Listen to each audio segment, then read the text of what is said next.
નમસ્કાર. ગીર ગઢડાના પાડેરી ગામની પ્રાથમિક શાળામાં વિવાદિત આચાર્યના મુદ્દે ચાલી રહેલ વિરોધનો અંત આવ્યો.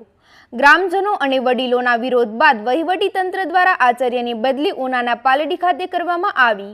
આચાર્યના વિરોધમાં બાળકો 5 દિવસ સુધી શાળાએ ગયા નહોતા અને ગામના યુવાનો દ્વારા સમાજની વાડીમાં અભ્યાસ કરાવવામાં આવતો હતો. બદલીનો નિર્ણય થતાં જ ગ્રામજનોએ પોતાના બાળકોને ફરી શાળાએ મોકલવાનું શરૂ કર્યું. આ ઘટનાથી ગામના શિક્ષણનું વાતાવરણ ફરી સામાન્ય બન્યું છે. વધુ સમાચાર માટે જોડાયેલા રહો આરપી ગુજરાત ન્યૂઝ રાજકોટ.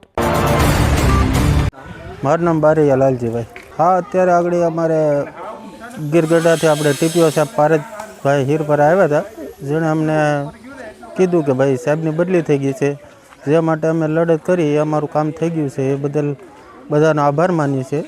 હા, અમને હુકમ આપી દીધેલો છે, સાહેબની બદલી થઈ ગઈ. જે આચાર્યને અમારે રોષ હતો એ આચાર્યને અત્યારે પાલડી ગામમાં બદલી થઈ છે. બરાબર. હાલ અત્યારે આચાર્ય સાહેબ અમારા અશ્વિનભાઈ સોસા કરીને છે, એની પાસે છે, જે આપણે કોડીનારના વેળવા ગામના છે. મારું નામ સોસા અશ્વિનભાઈ, પાંડેરી પ્રાથમિક શાળામાં ઉપશિક્ષક તરીકે ફરજ બજાવતો હતો.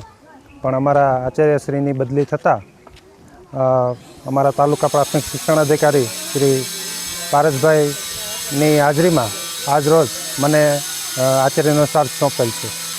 ગ્રામજનોની હાજરીમાં ઘણા ગ્રામજનો ઉપસ્થિત રહેલ અને એની હાજરીમાં પારસભાઈ અને ગ્રામજનોની હાજરીમાં મેં ચાર્જ લીધેલ છે અને સાથે મળીને અમે આગળનું કામ કરશું. મારું નામ બારૈયા જીવાભાઈ. હું પાંડેરી ગામના આગેવાન તરીકેની ફરજ બજાવું છું. સાહેબ, અમારે સમજો કે અમારા ગામની એકતા અને અખંડતાને ધ્યાનમાં રાખી અને અમારી જે માંગ હતી તે માંગ આજે 4 દિવસમાં પૂર્ણ થઈ છે. બરાબર. તો ખરેખર તંત્રએ પણ આમાં બહુ મહેનત કરી છે અને શું કહેવાય કે મીડિયાવાળા ભાઈઓ પણ મહેનત કરી છે. ગામમાં હું તો એમ કહેવા માગું છું કે તમામ ગામના લોકો આવી રીતના એકતા રાખી અને કામ કરો તો, અને મીડિયા દ્વારા શું કહેવાય તંત્ર સુધી તમારો અવાજ પહોંચાડો તો ખરેખર આપણી સફળતા છે તેમાં આપણે પહોંચી શકીએ અને ખરેખર અમારી જે માંગ હતી તે પૂરી થઈ ગઈ છે. બરાબર. તો આજે અમારા બાળકોને અમે સ્કૂલે મોકલીએ. મનોજભાઈ જીવાભાઈ સિંગર, પાંડેરી ગ્રામ પંચાયત પ્રતિનિધિ, સરપંચ પ્રતિનિધિ.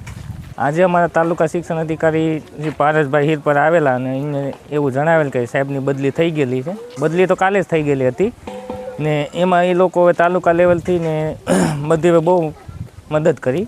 પારસભાઈને લીધે જેટલો અહેવાલ હતો એ બધી એની રીતે પહોંચાડી દીધો.